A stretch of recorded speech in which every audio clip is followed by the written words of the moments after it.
बिस्मिल्लाहिर्रहमानिर्रहीम। अस्सलाम वालेकुम दोस्तों, मैं उम्मीद करता हूँ कि आप लोग खैरियत से होंगे और ज़िंदगी की बहारों को भरपूर तरीके से एंजॉय कर रहे होंगे। आज जो हम बुक्स लाए हैं स्टडी करने के लिए वो है control of narcotic substance act 1997। और इसके अंदर आज जो हम टॉपिक डिस्कस करेंगे वो है prohibition of acquisition and possession of asset derived from narcotics offences. मतलब ये कि जो जायदाद, बैंक बैलेंस, गाड़ियाँ आप मुंशियात की कमाई से बनाते हैं वो इस एक्ट की सेक्शन जो 12 है उसके तहत वो प्रोहिबिटेड है, वो ममनू है।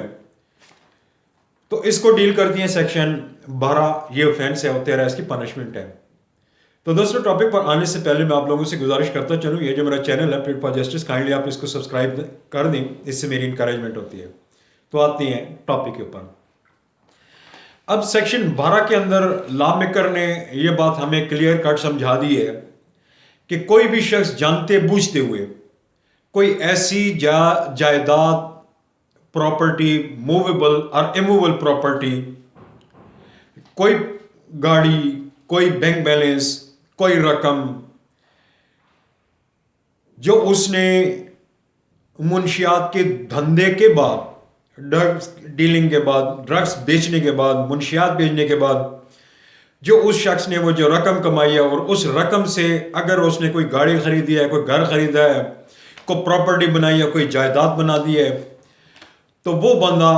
इस सेक्शन के तहत ये काबिल ताज़ीर जुर्म है। और ना ही कोई ऐसा बंदा मुंशियात की कमाई से, ना तो कोई प्रॉपर्टी मूवेबल और इमूवेबल, मनकूला या गैर मनकूला, कोई जायदाद, कोई गाड़ी या कुछ भी, ना तो अपने कब्जे के अंदर रख सकता है, ना उसको खरीद सकता है, ना उसको बेच सकता है, ना रहन बह कर सकता है, ना उसको ट्रांसफ़र कर सकता है, ना किसी को गिफ्ट कर सकता है, ना खुद इस्तेमाल कर सकता है और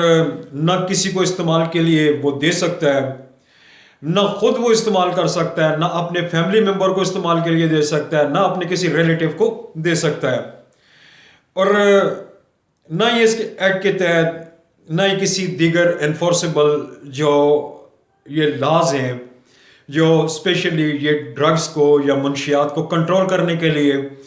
इस मुल्क के अंदर बनाए गए हैं, चाहे वो हदूद ऑर्डिनेंस है, चाहे वो कस्टम एक्ट है और चाहे एनफोर्समेंट ऑफ हद है, तो किसी भी उसके तहत अगर उसने कोई ऑफेंस किया है, चाहे वो हद के अंदर आता है, कस्टम के अंदर आता है या CNSA के अंदर आता है, तो उस एक्ट की रूह से ये बंदा जो भी प्रॉपर्टी बनाएगा वो प्रोहिबिटेड है, वो ऑफेंस है। पाकिस्तान के अंदर, हमारे मुल्क के अंदर ऑफेंस है। और ना तो वो बंदा खुद जायदाद को होल्ड कर सकता है, ना उसका कोई रिलेटिव होल्ड कर सकता है, ना ही वो जो असल मुल्ज़म है जिसने ये मुंशियात के धंधे से ये पैसा कमाया है, ना तो वो खुद इस्तेमाल कर सकता है, ना उसके ब्याह पे कोई दूसरा बंदा उसको इस्तेमाल कर सकता है। और ना ही ऐसी जायदाद जो किसी बंदे ने मुंशियात की कमाई से बनाई है या मुंशियात का धंधा करने के बाद जो पैसे हासिल हुए हैं उससे उसने अगर कोई जायदाद या प्रॉपर्टी बनाई है, ना तो वो उसको खुद रख सकता है, ना उसको वो छुपा सकता है और ना ही उसके ब्याह पे कोई दूसरा शख्स जो है उसको होल्ड कर सकता है। इसी तरह एक और बात जो इन्होंने की है इसके अंदर लॉ मेकर ने, वो ये है कि ऐसी जायदाद को होल्ड करना, ऐसी जायदाद को छुपाना, उसको तब्दील करना, उसकी लोकेशन को तब्दील करना, उसको रिमूव कर देना, या अगर कोई मूवेबल प्रॉपर्टी है उसको कहीं हाइड कर देना, छुपा लेना,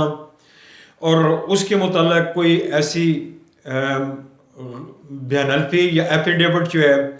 या ऐसा डिक्लेरेशन देना जिससे पता चल, मतलब कि झूठी वो बयानल्फी देना या फास्ट डिक्लेरेशन देना कि ये प्रॉपर्टी हमारे पास नहीं है।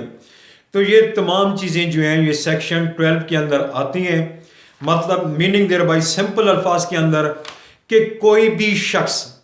अगर उसने मुंशियात का धंधा करता है और उससे जो उसको इनकम हासिल होती है, और इनकम अगर हासिल होती है